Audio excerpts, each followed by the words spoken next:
de la ciudad. Frente a todas sus amigas, ella anunció que yo pagaría la cuenta, pensando que me vería avergonzada. Pero cuando el gerente llegó a la mesa y dijo 3 palabras, su sonrisa desapareció. Aquella noche descubrí que ciertas personas solo respetan a quien tiene poder, y yo tenía mucho más de lo que ella imaginaba. Pero antes de continuar, verifica si ya estás suscrito al canal y escribe en los comentarios, ¿de dónde estás viendo este video? Nos encanta saber hasta dónde están llegando nuestras historias. Mi nombre es Catalina, tengo 35 años, y durante mucho tiempo creí que el amor sería suficiente para superar cualquier obstáculo. Que si amaba de verdad, las personas a mi alrededor también me amarían de vuelta. Que la bondad atrae bondad, que la humildad conquista respeto. Estaba completamente equivocada. La historia que voy a contar sucedió hace poco más de un año, pero aún siento el peso de aquella noche en cada fibra de mi cuerpo. No por tristeza, eso ya pasó, sino por gratitud, porque aquella cena cambió mi vida de una forma que jamás podría haber predicho. Todo comenzó cuando conocí a Javier. Era guapo, educado, tenía una sonrisa que derretía cualquier defensa que intentara construir. Nos conocimos en una conferencia de negocios. Yo estaba allí representando el grupo empresarial de mi familia, y él trabajaba como director comercial de una empresa de tecnología. Parecíamos la pareja perfecta. Lo que Javier no sabía, y me aseguré de que así fuera, era la real extensión del patrimonio de mi familia. Miren bien, mi papá, don Antonio, construyó un imperio a lo largo de 40 años. Comenzó con un pequeño restaurante en el interior de Guanajuato, y cuando murió hace 5 años, dejó una red de 17 establecimientos esparcidos por todo el país, además de inmuebles comerciales e inversiones diversas. Yo era hija única, todo quedó para mí. Pero nunca quise alardear, nunca quise que la gente se acercara a mí por el dinero. Entonces vivía de manera simple. Habitaba en un apartamento modesto, usaba ropa común, conducía un auto popular. Trabajaba en la administración del grupo empresarial, pero siempre entre bastidores, lejos de los reflectores. Cuando comencé a salir con Javier, él asumió que yo era solo una empleada común, y lo dejé pensar así. Quería ser amada por quien era, no por lo que tenía. El problema es que la mamá de él, doña Mercedes, era exactamente el tipo de persona que intentaba evitar. Era viuda de un empresario que quebró poco antes de morir, y desde entonces vivía a costa de su hijo. Pero mantenía la pose de mujer rica, frecuentando los mejores lugares, usando ropa de marca y mirando a todos de arriba hacia abajo. Desde el primer día que me conoció, dejó claro que yo no era lo suficientemente buena para su hijo. Para ella, yo era una empleadilla sin futuro, sin clase, sin nada que ofrecer, y se aseguraba de recordármelo siempre que podía. Comentarios sobre mi ropa, sobre mi cabello, sobre el barrio donde vivía, sobre mi falta de refinamiento. Era maestra en disfrazar insultos de consejos, en transformar humillaciones en preocupaciones de madre. ¿Y Javier? Nunca me defendía. Decía que su mamá era así, que no debería tomarla en serio, que con el tiempo se acostumbraría a mí. Yo aguantaba en silencio. Por amor, por esperanza, por miedo a perder al hombre que creía amar.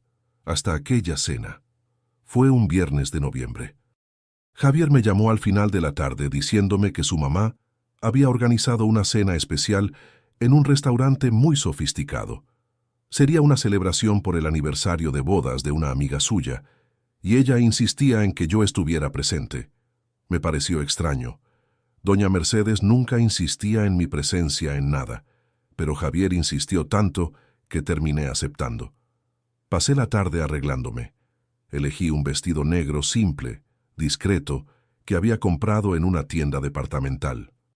Nada de joyas llamativas o maquillaje exagerado.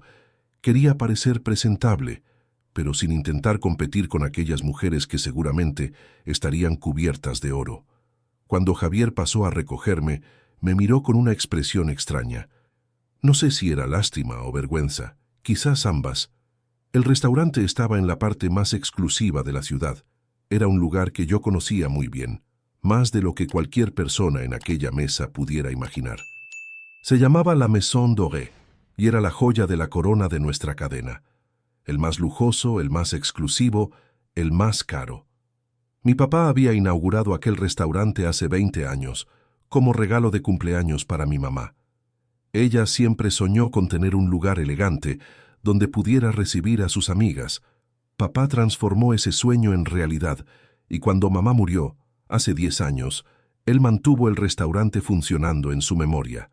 Yo era la dueña de aquel lugar, pero nadie allí lo sabía. Cuando llegamos, doña Mercedes ya estaba en la mesa principal, rodeada de sus amigas. Eran 5 mujeres de la misma edad, todas vestidas como si estuvieran en un desfile de moda, todas con la misma mirada de superioridad. Me vio y abrió una sonrisa que no llegó a sus ojos.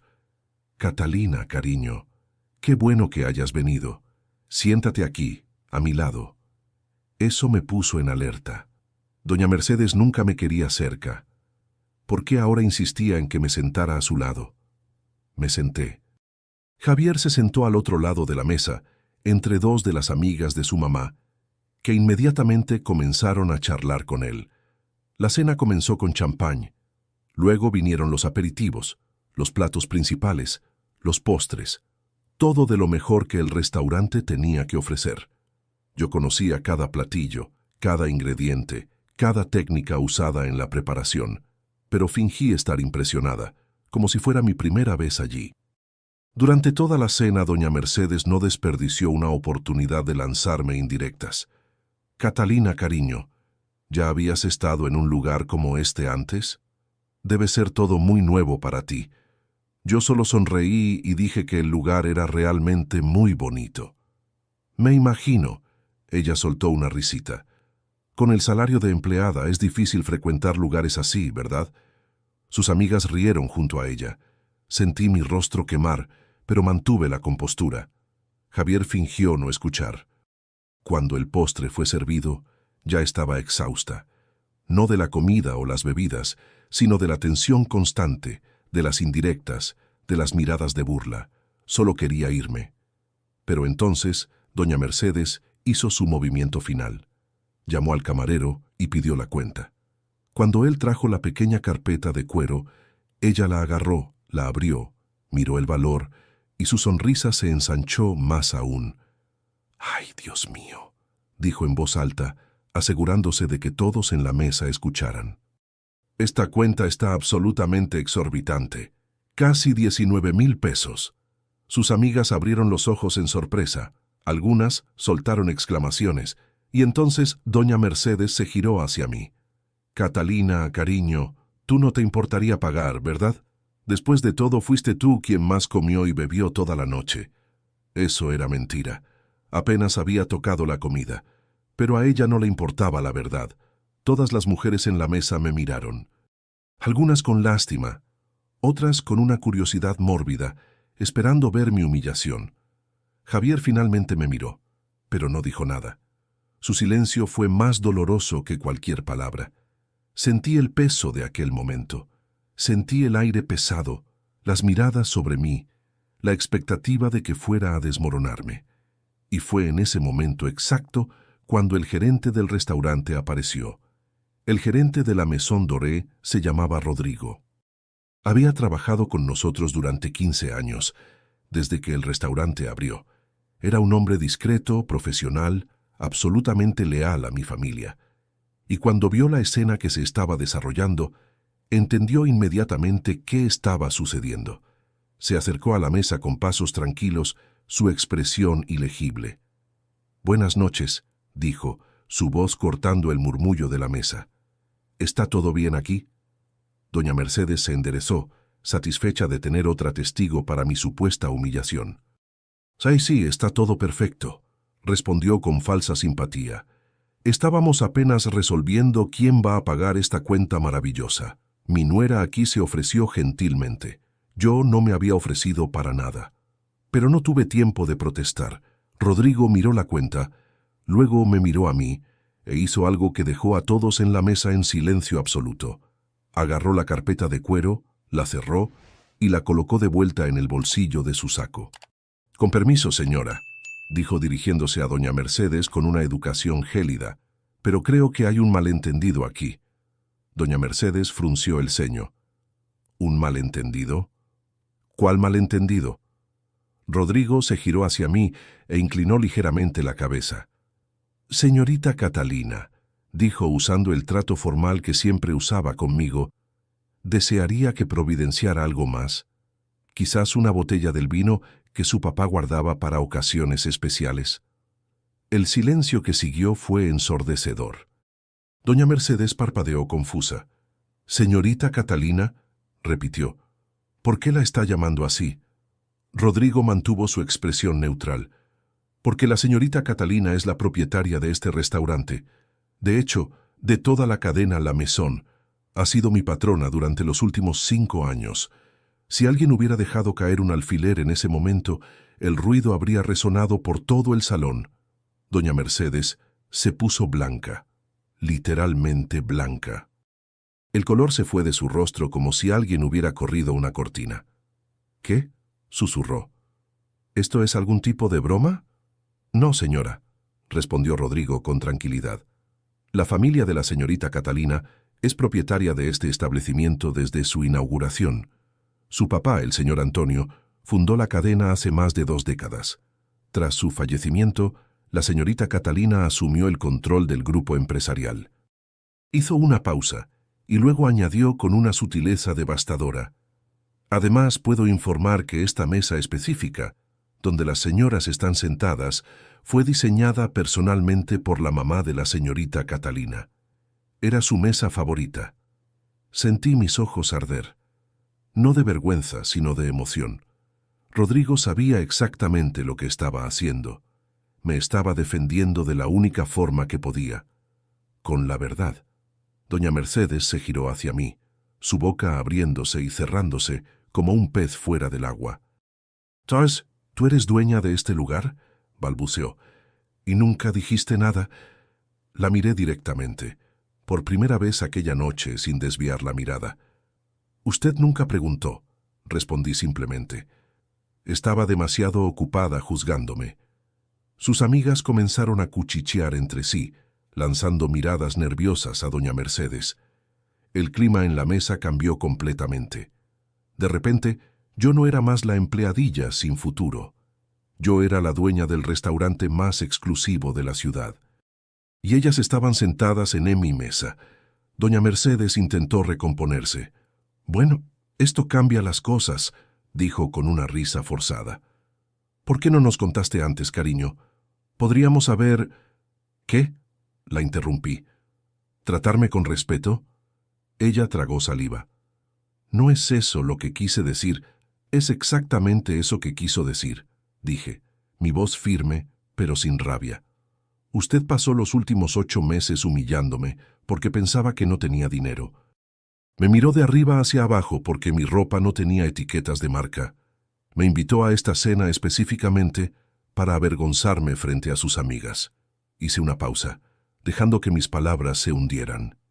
Quería verme llorar, quería que implorara, quería que me avergonzara intentando pagar una cuenta que no podría costear. Doña Mercedes no respondió, pero su silencio era respuesta suficiente. Me levanté de la mesa. «Bien», dije, «la cuenta de esta noche está cancelada. Pueden comer y beber lo que quieran. Es por mi cuenta». Entonces me giré hacia Javier, que continuaba sentado, paralizado, sin decir una sola palabra en mi defensa. «Pero tú», dije dirigiéndome a él, «tú y yo necesitamos hablar». Sin esperar respuesta, caminé hacia la salida. Rodrigo me acompañó discretamente, asegurándose de que ningún funcionario me parara. Cuando llegué al vestíbulo del restaurante, respiré profundamente. Mis manos temblaban, no de miedo, sino de adrenalina. Acababa de hacer algo que nunca pensé ser capaz de hacer: defenderme. Pocos minutos después, Javier apareció. «Catalina, espera», dijo, intentando alcanzarme. «Tenemos que hablar». «De acuerdo», respondí girándome para encararlo. «¿Por qué nunca me dijiste que tu mamá estaba planeando esto?». Él desvió la mirada. Yo no sabía que ella iba a hacer eso. No me mientas, lo interrumpí. Tú lo sabías. Siempre supiste qué tipo de persona es ella y nunca hiciste nada para protegerme. Javier se pasó la mano por el cabello frustrado. Es complicado, Catalina. Ella es mi mamá. Y yo soy tu novia, respondí. O al menos lo era. Él abrió los ojos de par en par. ¿Qué quieres decir con lo era? Lo miré con una tristeza que se había estado acumulando durante meses. Javier, yo te amo, o al menos creía que te amaba. Pero el amor no es solo cariño y momentos buenos. El amor es protección, es asociación, es tener a alguien de tu lado cuando el mundo intenta derribarte. Hice una pausa. Y tú nunca estuviste de mi lado ni una sola vez. Eso no es justo, protestó. Yo estaba en una posición difícil. No, lo corté. Estabas en una posición cómoda. Era más fácil quedarte callado que enfrentar a tu mamá. Era más fácil dejarme ser humillada que comprar una pelea. Continué. Y lo peor de todo, nunca te interesó saber quién era yo de verdad. En 8 meses de relación, nunca preguntaste sobre mi familia, sobre mi trabajo, sobre mis sueños. Solo asumiste que yo era una empleadilla, porque eso era lo que tu mamá decía. Javier se quedó en silencio. Yo podría haberte contado sobre la herencia, admití. Podría haberte mostrado quién soy realmente. Pero, ¿sabes por qué no lo hice? Porque quería ser amada por quien soy, no por lo que tengo. Y ahora veo que nunca me amaste de verdad. Solo estabas conmigo porque yo era conveniente. Intentó argumentar, pero las palabras no salieron. Se acabó, Javier, dije finalmente. Nosotros se acabamos. Y antes de que pudiera responder, entré en mi auto y me fui. Mientras conducía por las calles de la ciudad, lágrimas escurrían por mi rostro. No de tristeza por el fin de la relación, sino de alivio. Era como si un peso enorme hubiera sido quitado de mis hombros. Por primera vez en mucho tiempo me sentía libre. Los días que siguieron a aquella noche fueron extraños. Esperaba sentir arrepentimiento, o al menos dudas. Esperaba despertarme en medio de la noche, cuestionándome si había hecho lo correcto. Pero no.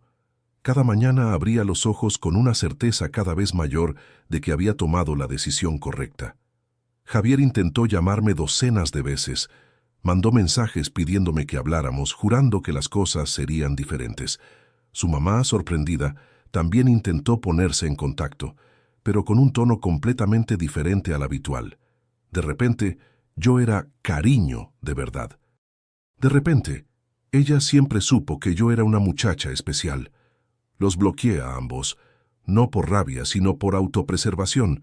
Yo sabía que si cedía, si dejaba que esas voces entraran nuevamente en mi vida, terminaría volviendo al mismo ciclo de desrespeto y silencio. Me concentré en el trabajo.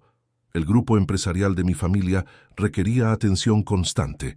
Eran 17 restaurantes para administrar, además de inmuebles comerciales e inversiones. Tenía un equipo competente que cuidaba de las operaciones diarias, pero las decisiones estratégicas pasaban por mí. Siempre fui buena con números. Me gradué en administración a los 23 años y poco después comencé a trabajar con mi papá aprendiendo los secretos del negocio. Él era un hombre sencillo que comenzó la vida vendiendo tortas en una feria del interior y construyó todo de cero con trabajo duro y honestidad. Cuando enfermó 3 años antes de fallecer, me pasó el control total del grupo empresarial. Dijo que confiaba en mí más que en cualquier otra persona en el mundo, que yo tenía la cabeza de mi mamá, soñadora, y las manos de él, trabajadoras. Honrar ese legado era mi misión de vida. 2 semanas después de la cena, recibí una llamada que lo cambiaría todo nuevamente. Era de mi abogado, licenciado Guillermo, que cuidaba de los asuntos jurídicos de la familia durante décadas.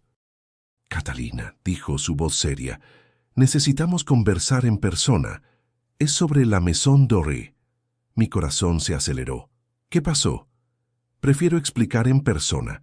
¿Puedes venir a mi oficina mañana a las 10?»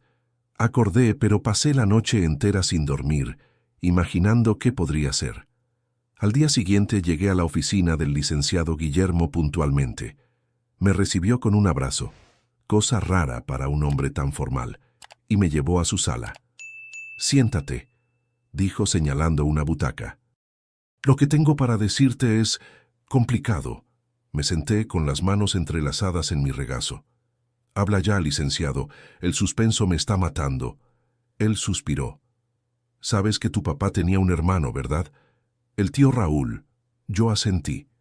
El tío Raúl era el hermano menor de mi papá, con quien había peleado hace más de 20 años por causa del dinero. Raúl quería parte del negocio, pero no quería trabajar. Quería ganancias sin esfuerzo. Mi papá se rehusó, y los dos nunca más se hablaron. «¿Qué tiene que ver el tío Raúl?», pregunté. «Él entró con una demanda en tu contra», dijo el licenciado Guillermo sin rodeos. «Está reclamando el 50% de todo el grupo empresarial, incluyendo la Maison Doré».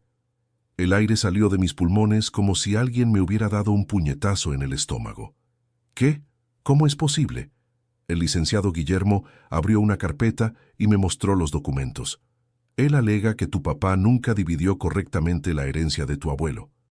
Dice que tiene derecho a la mitad de todo lo que tu papá construyó, porque parte del capital inicial vino de una supuesta herencia conjunta.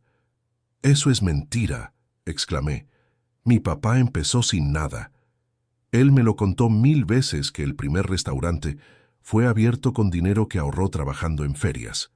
«Lo sé», dijo el licenciado Guillermo con calma, «pero Raúl presentó documentos que, según él, prueban lo contrario.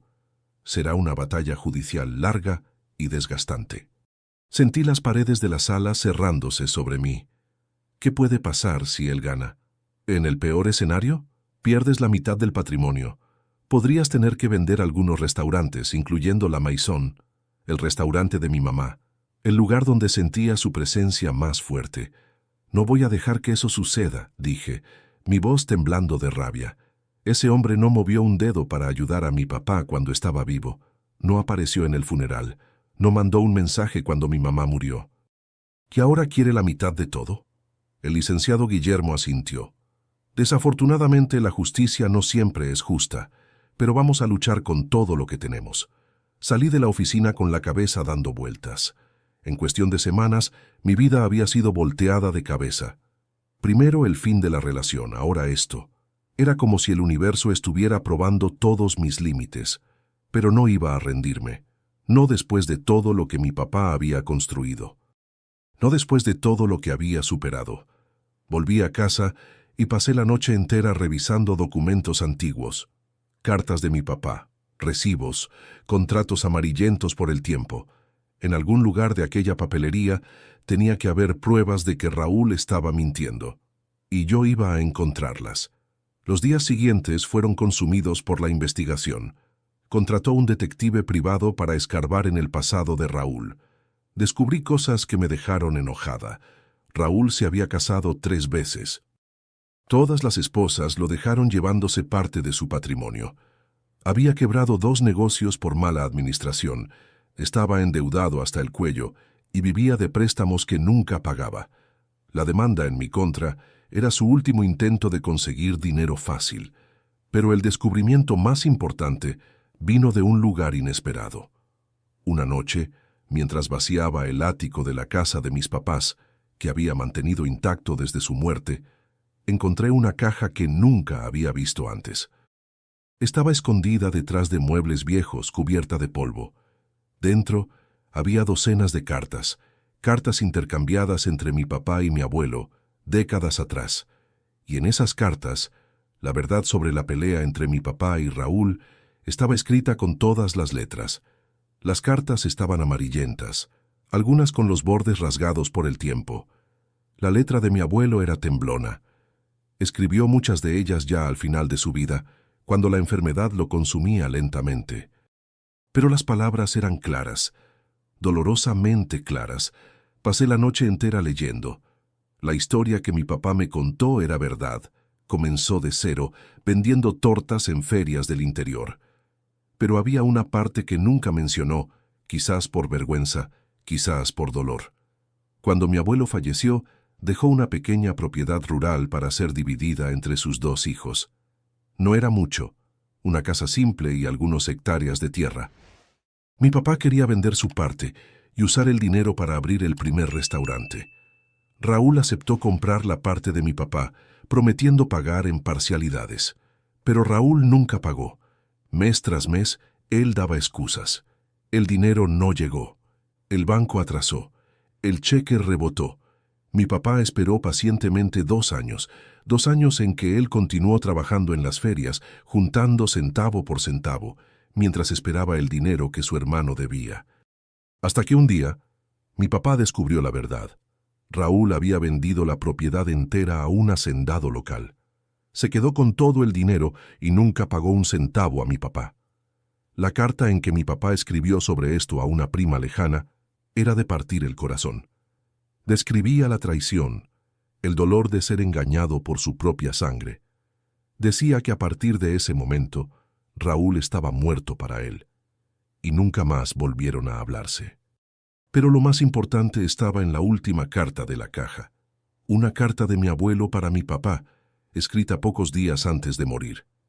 En ella, mi abuelo confesaba que siempre supo el carácter de Raúl, que tenía vergüenza del hijo más joven, pero no podía abandonarlo completamente.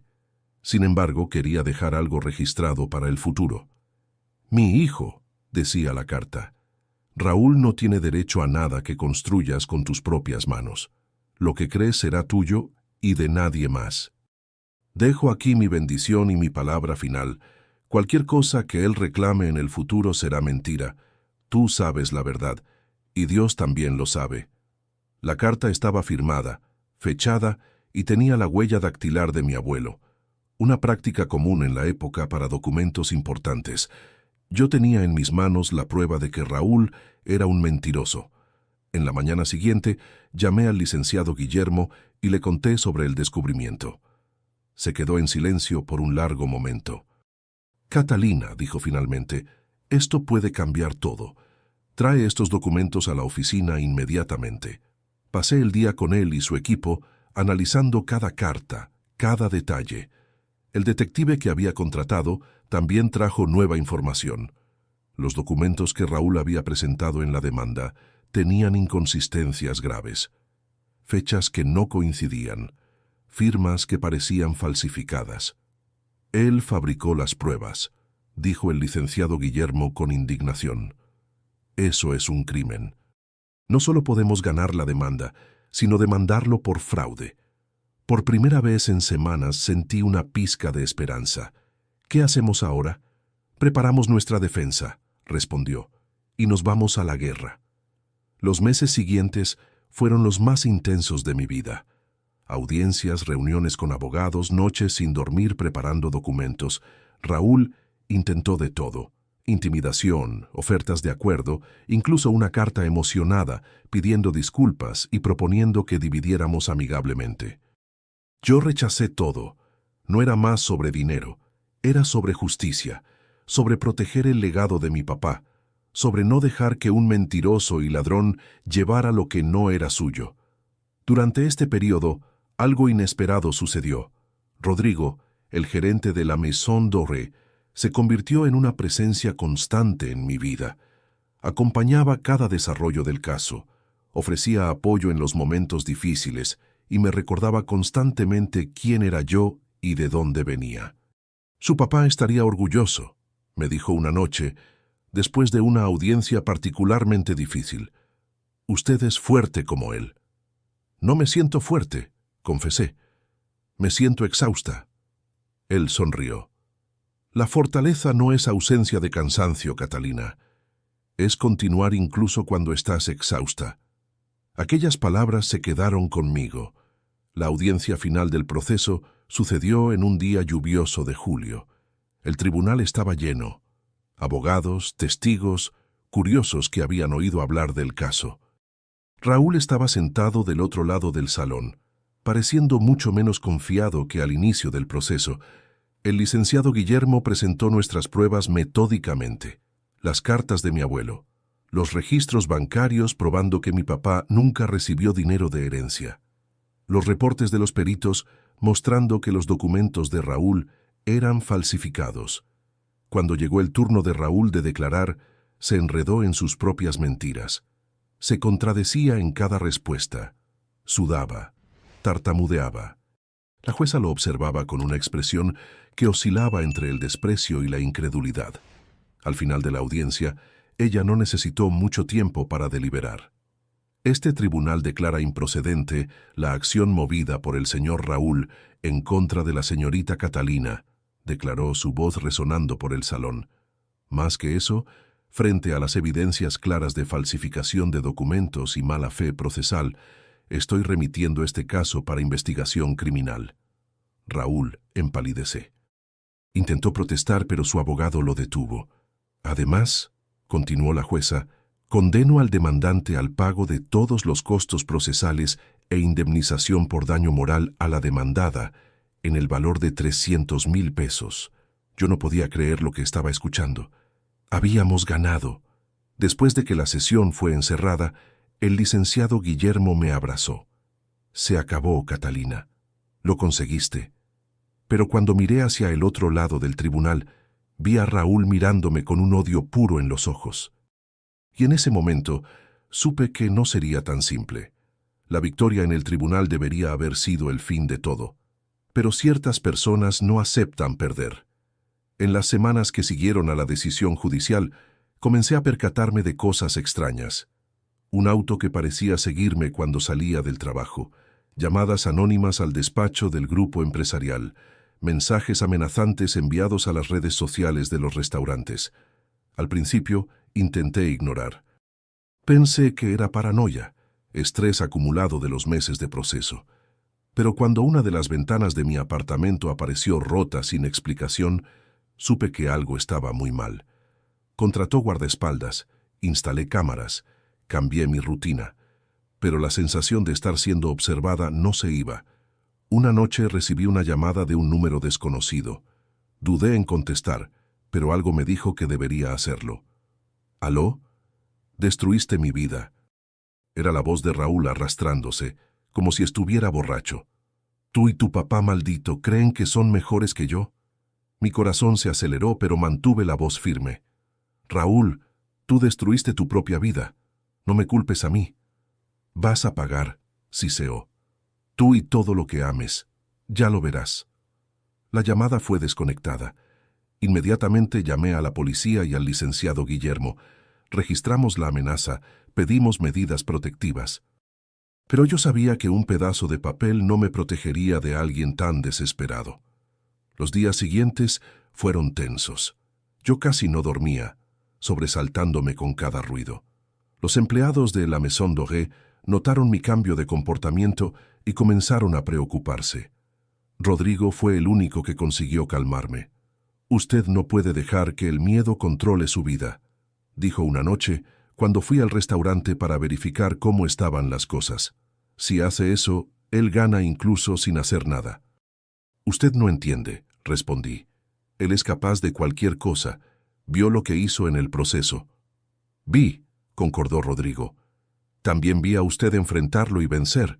La mujer que derrotó a Raúl en aquel tribunal no es la misma que está temblando de miedo ahora. Él tenía razón. En algún momento había dejado que el miedo me consumiera. Aquella noche tomé una decisión. No iba a huir más. No iba a esconderme más. Si Raúl quería guerra, iba a tener. Contrató un equipo de investigación para monitorear los movimientos de Raúl. Descubrí que estaba viviendo en un apartamento que se caía a pedazos en las afueras, rodeado de deudas y perseguido por acreedores. La decisión judicial de pagar 300,000 pesos de indemnización había sido la gota que derramó el vaso. Estaba completamente arruinado, pero también descubrí algo más perturbador. Raúl tenía un hijo, Luis, del que nunca hablaba. Luis tenía 25 años, vivía en otra ciudad y había cortado contacto con su papá hace años. Cuando mi equipo consiguió localizarlo, aceptó hablar conmigo. Nos encontramos en un café neutral, lejos de todo. Luis era un joven de apariencia cansada, con ojeras profundas y un aire de quien carga el peso del mundo en los hombros. Entonces eres la Catalina, dijo cuando me vio. Mi papá habla de ti como si fueras el diablo en persona. ¿Y tú le crees? Luis soltó una risa amarga. Sé quién es mi papá. Sé de qué es capaz. Por eso es que me fui de cerca de él tan pronto como pude. Me contó sobre la infancia difícil, el papá que nunca trabajaba, que vivía de estafas, que trataba a la familia como si fueran empleados. La mamá que aguantó en silencio durante años hasta que finalmente reunió el coraje para pedir el divorcio. Él siempre tuvo envidia de su papá, dijo Luis. Hablaba de eso abiertamente. Decía que su hermano había tenido suerte, que había robado lo que era suyo, pero la verdad es que su papá trabajó y el mío prefirió estafar. Lo miré con compasión. Luis, ¿por qué me estás diciendo todo esto? Él suspiró. Porque mi papá me llamó la semana pasada, borracho como siempre. Dijo que iba a resolver las cosas de una vez por todas, que estaba planeando algo grande. Mi sangre se heló. ¿Qué exactamente? No sé, pero conozco a mi papá. Cuando habla así es peligroso. Pensé que debería saber. Agradecí a Luis y volví a casa con el corazón pesado. Repasé la conversación a la policía y a los guardaespaldas. Todos quedaron en alerta máxima, pero nada podría haberme preparado para lo que sucedió 3 días después. Era un miércoles normal. Yo estaba en el despacho del grupo empresarial, revisando reportes financieros, cuando mi teléfono sonó. Era Rodrigo. Catalina. Su voz estaba extraña, tensa. Necesitas venir al restaurante. Ahora. ¿Qué pasó? Él dudó. Solo ven, por favor. Conduje hacia la Maison Doré lo más rápido que pude, ignorando semáforos en rojo y pitos. Cuando llegué, vi carros de policía estacionados al frente. Bomberos, una ambulancia. Mi corazón se detuvo. Corrí adentro y encontré a Rodrigo en la entrada, pálido como la cera. ¿Qué pasó?, grité. Cuéntame. Él señaló hacia la cocina. Incendio, dijo. Alguien lanzó algo inflamable por la ventana de los fondos. Conseguimos controlar antes de que se esparciera, pero... ¿Pero qué? Rodrigo tragó saliva. Encontramos a Raúl en los fondos. Estaba intentando huir cuando uno de los cocineros lo vio. Hubo una pelea. Raúl se cayó y se golpeó la cabeza. Él está... vivo, pero inconsciente. La ambulancia lo está llevando ahora. Me derrumbé en una silla, las piernas incapaces de sostenerme. Raúl había intentado quemar el restaurante de mi mamá, el lugar más precioso que tenía, y casi lo consigue. Los días que siguieron fueron un torbellino de emociones y procedimientos burocráticos. Raúl sobrevivió, pero quedó en coma durante una semana. Cuando despertó, fue inmediatamente arrestado y transferido a la ala médica de la prisión. Además de las acusaciones anteriores de falsificación de documentos, ahora enfrentaba tentativa de incendio criminal y daño al patrimonio. El abogado de Raúl intentó alegar insanidad temporal, desesperación financiera, cualquier cosa que pudiera reducir la pena. Pero las evidencias eran abrumadoras. Raúl había planeado todo. Compró el material inflamable días antes, estudió la rutina del restaurante, esperó el momento en que habría menos empleados. Si no fuera por la acción rápida de Rodrigo y del equipo de cocina, la Maison Doré habría quedado convertida en cenizas. La restauración del restaurante tomó 3 meses, 3 meses en que supervisé cada detalle, cada pared reconstruida, cada equipamiento reemplazado. Quería que quedara exactamente como antes. No, mejor que antes. Y quedó. La reapertura de la Maison Doré fue un evento que emocionó a toda la ciudad. La historia había filtrado a la prensa. La saga de la joven heredera que enfrentó a un tío corrupto, sobrevivió a amenazas y aún así consiguió preservar el legado de su familia. Periodistas querían entrevistas, revistas querían portadas. Rechacé casi todas. No quería fama, quería apenas paz. Pero hubo una entrevista que acepté, para un pequeño periódico local de una pequeña ciudad en el interior de Guanajuato, la ciudad donde mi papá había nacido. Parecía apropiado que aquella historia terminara donde todo comenzó. La reportera, Era una señora de cabellos blancos que conocía a mi familia desde décadas atrás. Su papá estaría muy orgulloso, dijo, los ojos con lágrimas. Usted honró su memoria. Solo hice lo que él me enseñó, respondí. Trabajar duro, ser honesta. Y nunca rendirse. Aquella noche, después de que todos los invitados se fueron, quedé sola en el restaurante. Me senté en la mesa que mi mamá había diseñado, la misma mesa donde doña Mercedes intentó humillarme meses atrás. ¿Cómo la vida había cambiado desde entonces? Pensé en Javier. Supe por conocidos en común que había terminado con otra novia pocos meses después de mí, y otra después de esa. Doña Mercedes continuaba dictando la vida de él, y él continuaba obedeciendo. Sentí lástima. No rabia, no rencor. Apenas lástima de alguien que nunca tendría el coraje de vivir su propia vida. Pensé en Raúl, ahora cumpliendo pena en la prisión, destruido por su propia avaricia y resentimiento. Toda la energía que gastó intentando tomar lo que no era suyo podría haber sido usada para construir algo propio. Pero prefirió el camino fácil. Y el camino fácil siempre cobra su precio. Y pensé en mí misma.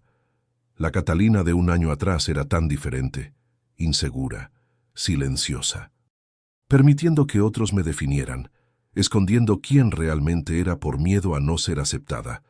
Aquella Catalina murió aquella noche en el restaurante cuando doña Mercedes intentó humillarme. En su lugar nació alguien más fuerte, más confiada, alguien que sabía su valor y no necesitaba probarlo a nadie. Mi teléfono sonó, interrumpiendo mis pensamientos. Era Rodrigo. ¿Aún en el restaurante?, preguntó. Sí, estaba pensando. Pensar demasiado hace mal, bromeó.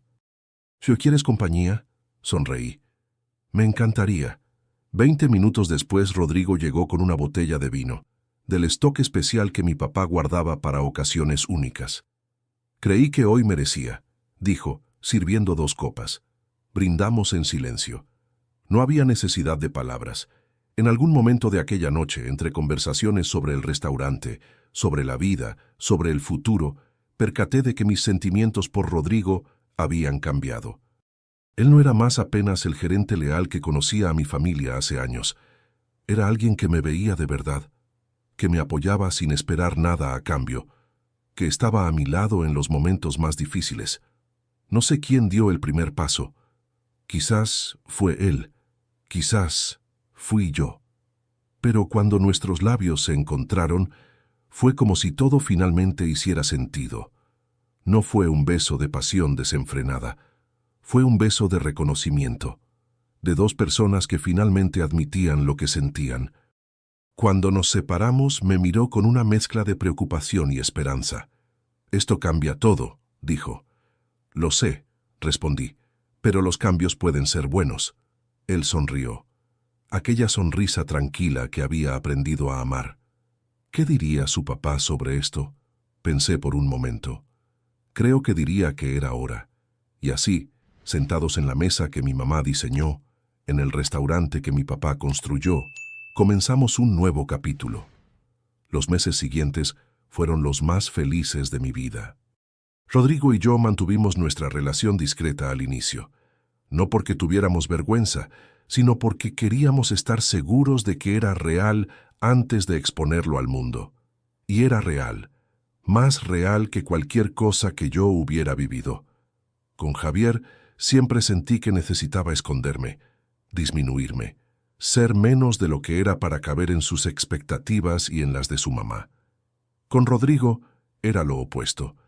Él me animaba a ser más, a soñar más, a expandir los negocios, a asumir nuevos proyectos, a confiar en mi propia capacidad. «Usted es brillante», me dijo una noche, después de que cerré un acuerdo importante para abrir 2 nuevos restaurantes. «¿Por qué demoró tanto en darse cuenta?» «Porque nadie nunca me lo dijo», respondí. «O mejor, lo dijeron, pero yo no creía». «¿Y ahora?» Sonreí. «Ahora estoy comenzando a creer».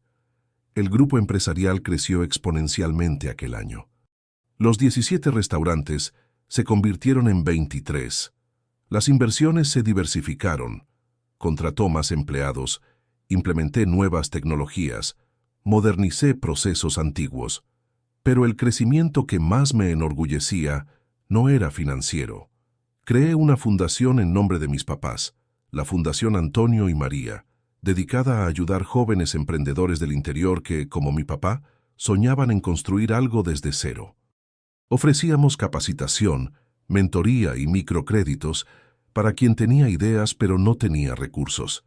En el primer año, ayudamos a más de 200 personas a abrir sus propios negocios, panaderías, talleres, salones de belleza, pequeños restaurantes. Cada historia de éxito me hacía acordar de mi papá, vendiendo tortas en la feria, soñando con un futuro mejor. Él estaría tan orgulloso. En un domingo de primavera, Rodrigo me llevó a un paseo al interior de Guanajuato. Dijo que quería mostrarme algo especial. Condujimos durante horas, conversando sobre todo y nada, hasta llegar a un pueblito perdido entre montañas. Era el lugar donde mi papá había nacido. Yo nunca había ido allá. Rodrigo estacionó frente a una casa simple, de paredes encaladas y techo de barro. En el jardín rosales florecían en tonos de rojo y rosa. «¿Qué es este lugar?», pregunté. «Era la casa de sus abuelos», respondió.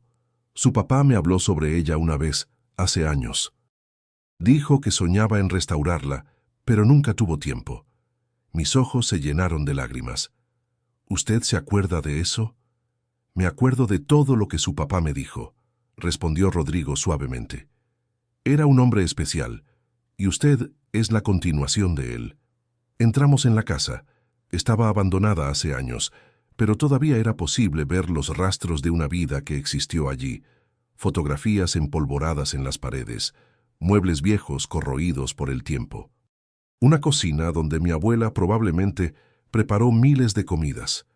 En la sala principal encontré algo que me hizo detenerme. Era un cuadro, un retrato pintado a mano de una pareja joven. Mis abuelos, percaté, cuando eran recién casados.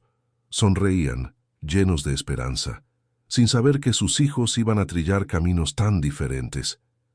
«Quiero restaurar esta casa», dije, la decisión formándose mientras las palabras salían. «Quiero transformarla en un memorial. Un lugar donde la gente pueda conocer la historia de la familia, de dónde venimos, lo que superamos». Rodrigo sostuvo mi mano. «Yo la ayudo», y así lo hicimos. La restauración tomó 6 meses. Contrató artesanos locales, usé técnicas tradicionales, preservé cada detalle original que pude.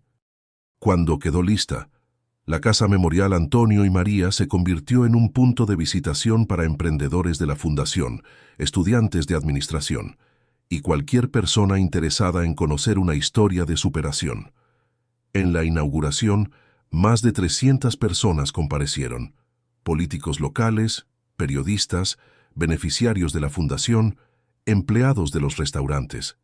Pero las presencias más importantes eran invisibles, mi papá y mi mamá, que sentía a mi lado en cada momento.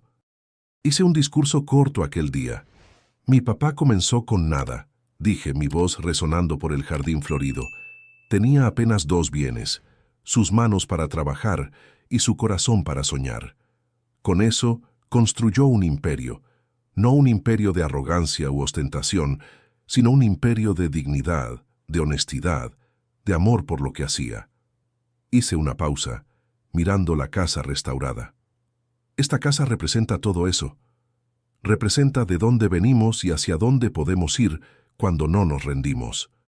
Representa que no importa dónde naces o cuánto dinero tengas, lo que importa es lo que haces con las oportunidades que la vida te ofrece.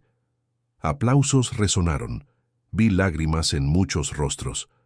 Rodrigo estaba en la primera fila, sonriendo hacia mí con aquel orgullo silencioso que siempre me hacía sentir invencible. Aquella noche, después de que todos se fueron, quedamos solos en el jardín de la Casa Memorial. Las estrellas brillaban como nunca había visto en la ciudad grande. El silencio era completo, quebrado apenas por el sonido de los grillos. «Catalina», dijo Rodrigo, su voz de repente seria. «¿Sí?». Él se arrodilló. Mi corazón se detuvo. «Yo quería hacer esto aquí», dijo, sacando una pequeña caja del bolsillo. En el lugar donde todo comenzó, en el lugar que representa su familia. Abrió la caja. Un anillo simple, elegante, brillaba bajo la luz de las estrellas. ¿Me daría el honor de casarse conmigo? No necesité pensar. Sí, respondí, las lágrimas ya escurriendo por mi rostro. 1000 veces sí. La boda sucedió 6 meses después, en el jardín de la Maison Dorée. Fue una ceremonia íntima, apenas amigos cercanos, empleados que eran como familia, y beneficiarios de la fundación que habíamos ayudado a lo largo del año. No queríamos pompa u ostentación, queríamos autenticidad. Usé un vestido simple, color champán, que mi mamá había diseñado años atrás para una ocasión que ella nunca vivió. Encontré el bosquejo entre sus pertenencias y mandé confeccionar. Era como si ella estuviera presente, vistiéndome para el día más importante de mi vida. Rodrigo lloró cuando me vio caminando por el corredor improvisado entre las mesas del restaurante. Lloré también. Creo que no hubo un solo ojo seco en aquel jardín. Cuando dijimos sí, cuando los votos fueron sellados, miré alrededor y percaté cuánto mi vida había cambiado. 3 años antes, yo era una mujer que se escondía, que tenía vergüenza de quién era, que dejaba que otros dijeran cuánto valía. Ahora yo era dueña de un imperio construido con amor, esposa de un hombre que me veía de verdad, fundadora de una institución que cambiaba vidas, y principalmente era alguien que finalmente conocía su propio valor. En la fiesta, mientras los invitados danzaban y reían, recibí un mensaje en el celular. Era de Luis, el hijo de Raúl. «Felicitaciones por la boda», decía. «Mi papá falleció en la prisión la semana pasada. Enfermedad del hígado. Pensé que usted debería saber. No estoy triste, estoy aliviado. Finalmente puedo seguir adelante. Espero que usted también pueda». Leí el mensaje 2 veces. Esperé sentir algo. Rabia, satisfacción, quizás hasta lástima. Pero no sentí nada. Raúl había dejado de existir para mí mucho antes de morir físicamente. Respondí simplemente: «Gracias por contarme. Deseo paz para ti». Y guardé el celular, volviendo a la fiesta. Algunas semanas después del matrimonio, descubrí que estaba embarazada. La noticia llegó como un regalo. Inesperado, abrumador, perfecto. Rodrigo y yo lloramos juntos durante horas cuando la prueba dio positivo. «Va a ser niña», dije, sin saber por qué. «Estoy segura». Y era. María Antonia nació en un día soleado de diciembre, exactamente un año después de la reapertura de la Maison Dorée. Tenía los ojos del papá y la sonrisa de la abuela que nunca conoció. Cuando la sostuve en mis brazos por la primera vez, sentí una conexión que trascendía cualquier cosa que hubiera experimentado. Allí estaba el futuro. Allí estaba la continuación de todo lo que mis papás habían construido. «Ella va a conocer la historia», susurré para Rodrigo, que estaba a mi lado en la sala de parto. «Va a saber de dónde vino. Va a saber que su bisabuela diseñaba vestidos y su bisabuelo vendía tortas. Va a saber que su familia superó traiciones, amenazas, incendios. Y va a saber que puede superar cualquier cosa también». Rodrigo besó mi frente. «Ella va a ser fuerte como la mamá», dijo. «Tengo certeza de eso. Hoy, mientras cuento esta historia, María Antonia está durmiendo en la sala al lado. Tiene 2 años, cabellos rizados y una personalidad que ya demuestra que no va a aguantar desaires. La Maison Dorée continúa prosperando. La fundación ha ayudado a más de 1000 emprendedores. La casa memorial recibe visitantes toda semana. Y yo, Catalina, finalmente encontré paz. Mirando hacia atrás, veo que cada obstáculo que enfrenté era necesario. Cada humillación, cada traición, cada noche sin dormir. Todo me moldeó para ser quien soy hoy. Aquella noche en el restaurante, cuando doña Mercedes intentó destruirme, fue en realidad el comienzo de mi liberación. Ella quiso mostrarme que yo no tenía valor. En su lugar, me mostró que yo tenía mucho más valor del que ella jamás podría imaginar. Si usted está viendo este vídeo y se identificó con alguna parte de mi historia, Quiero que sepa una cosa. Su valor no depende de cuánto dinero tiene, de qué ropa viste o de lo que otros piensan de usted. Su valor viene de quién es usted por dentro, de su bondad, de su honestidad, de su capacidad de continuar incluso cuando todo parece imposible. No deje que nadie lo disminuya. No deje que nadie defina quién es usted. Y si un día alguien intenta humillarlo en público, recuerde, a veces la mejor venganza es simplemente ser feliz. Ahora, si te gustó esta historia, haz clic en suscribirse y cuéntame en los comentarios. ¿Cuál parte te dejó con la boca abierta? Y no olvides convertirte en miembro para tener acceso a vídeos exclusivos que